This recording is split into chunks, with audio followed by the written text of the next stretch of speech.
We're at beautiful Pinnacle Point Estate.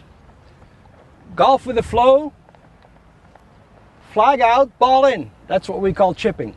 Neil, would you like to do me a favor and just chip that ball towards the hole? All right.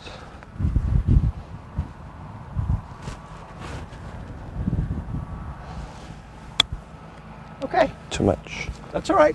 Okay. All right, Neil. Let me show you how we do it with golf with the flow.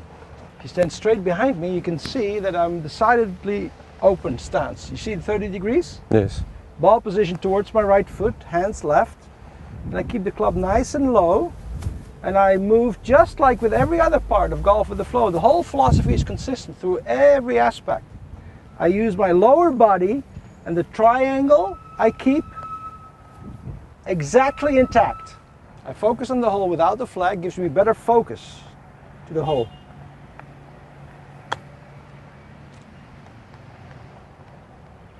All right. You see how little motion is necessary for the distance? Yeah. 30 degrees open, ball towards your right foot. Very good. Shoulder width. Both feet in the same direction, so your right foot can actually go a little more. Yeah, perfect. Excellent. And now your left hand is forward, and now you just keep the club nice and low and no further back than maybe 40 centimeters and that way. And just go look at the hole and gauge the distance. Nice and little chip.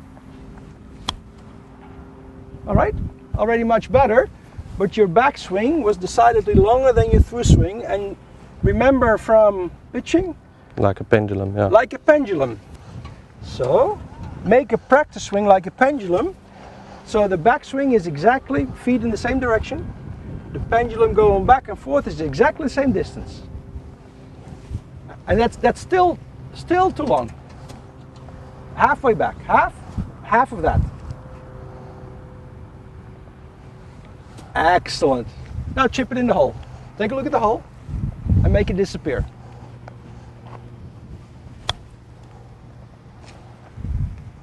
Much better. Little left. Yes. So why does it happen that it goes a little left? I'll explain it to you. I was too open there. Too open? Yeah. You stood a little bit closer to the ball. No. You cannot stand open enough. I can stand 45 degrees open. What happens is our tendency is that we use our arms to help the ball. Oh, okay. So if I, look at the camera angle, if I don't use my lower body, then my arms will go across and they can only go Left. to the left. Now, if you use your lower body, even with the motion that small, look, my lower body moves and transfer weight from the right to the left, and my right heel is just slightly off the ground.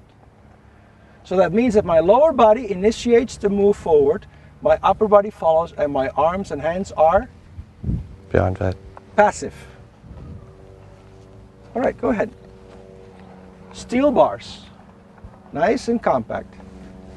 Excellent. A little slower. Not half the length going back and half the length going through. Half of that. That's it. I know the All food. right, both back and forth the same. There you go. Okay, nice and slow in the hole. Focus on the hole. Nice and slow. Look at that. See? That's going in the right direction. Huge improvement in a very short time. Well done. Neil is a beginning golfer and he doesn't practice chipping a lot. But what's important for him to know is which club to use when.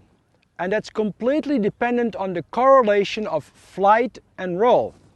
So if I move here, about 1 yard of the green, I use a 7-iron because I have to fly the ball just on the green to let it run.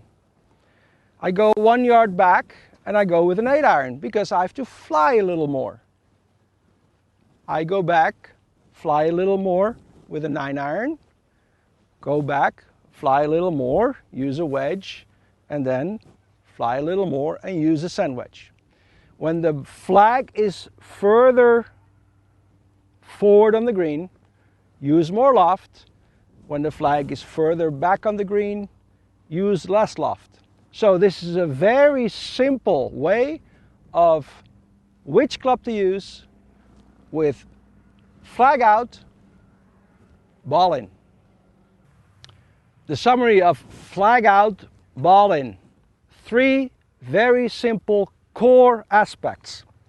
Open stance about 30 degrees open from the target line. Ball position decidedly to the right, hands left. Face the target, the hole with the club face, and keep the club face very low, and the distance of the backswing and the through swing are exactly equal, like a pendulum. So, next time you're chipping, take the flag out and let the ball disappear.